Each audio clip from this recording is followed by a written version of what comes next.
આપ સૌ નોર્થ ઇન્ડિયામાં નવેમ્બર ટુ જાન્યુઆરી વચ્ચે ગયા હશો તો આપને ખબર જ હશે કે દિલ્હી, પંજાબ, જમ્મુ જેવા ક્ષેત્રોમાં ઠંડી કેટલી હોય છે. અને આપણે જમ્મુ કે કાશ્મીર ફરવા ગયા હોય તો આપણા લગેજમાં લગભગ બધા ઠંડીના કપડાં હોય. બટ આપણે ક્યારેક વિચાર્યું છે કે આવા ક્ષેત્રોમાં સાધુ ભગવંત અને સાધ્વીજી ભગવંત કેવી રીતે વિહાર કરતા હશે? પ્રણામ મિત્રો, welcome back to our channel Guruvani.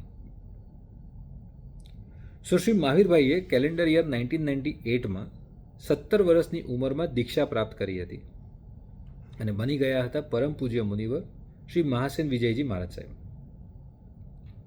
તેઓ પરમ પૂજ્ય આચાર્ય ભગવંત શ્રી વિજય ચંદ્રસેન સુરેશ્વરજી મહારાજ સાહેબ સાથે વિહાર કરીને ચાતુર્માસ માટે સાઉથ ઇન્ડિયા તરફ વિચાર્યા હતા. 1998માં દીક્ષા બાદ પહેલું ચોમાસું ભાવનગરમાં હતું. ત્યારબાદ 1999માં સાઉથ ઇન્ડિયા તરફ વિહાર કરી ઓરિસ્સાના કટકમાં ચોમાસું હતું.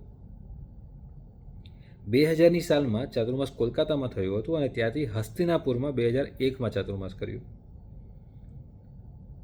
2002માં યુપીમાં મીરઠની બાજુમાં એક નાનું ગામ છે જેનું નામ સરડાના છે. એમનું ચોમાસું 2002માં સરડાનામાં થયું. સરડાનાને યાદ રાખજો, આગળ જતાં ગુરુદેવની શૌર્યતાની એક સ્ટોરી કહીશ. 2003માં ચાતુર્માસ ભારતનું કેપિટલ દિલ્હીમાં થયું હતું. હસ્તિનાપુરના ચોમાસા બાદ આચાર્ય ભગવંત અને આપણા ગુરુદેવ વિહાર કરીને પંજાબ તરફ ગયા હતા. હિમાચલ પ્રદેશના મહાન જૈન તીર્થ કાંગડાના શ્રી આદિનાથ દાદાના બી દર્શન કર્યા હતા. અને સરડાનાના ચાતુર્માસ બાદ તેઓ હરિદ્વાર થઈને પઠાનકોટના રસ્તે જમ્મુ તરફ વિહાર કર્યો હતો.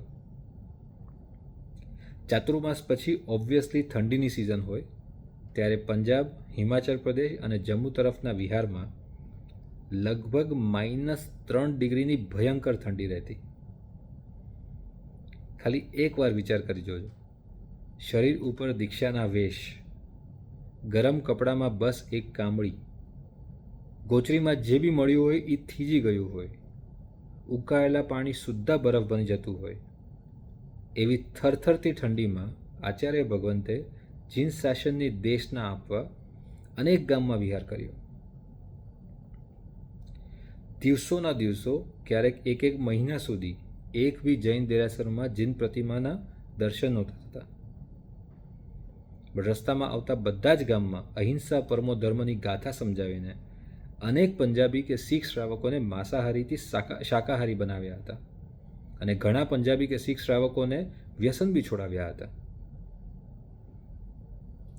જમ્મુ તરફનો વિહાર પરિપૂર્ણ કરી 2003માં તેઓ દિલ્હીમાં ચાતુર્માસ પરિપૂર્ણ કરી ગુજરાત તરફ વિહાર શરૂ કર્યો હતો. બટ કોને ખબર હતી કે ગુજરાતના ભૂમિથી શરૂ કરીને 13,000 કિલોમીટર્સનો વિહાર કરી ગુજરાતની ભૂમિ પર જ આ વીર ગૌતમની જુગલ જોડીનો અંત આવશે. આ સ્ટોરીમાં આજ માટે આટલું જ. કાલે ફરી મળીશું. Stay tuned. જય જિનેન્દ્ર.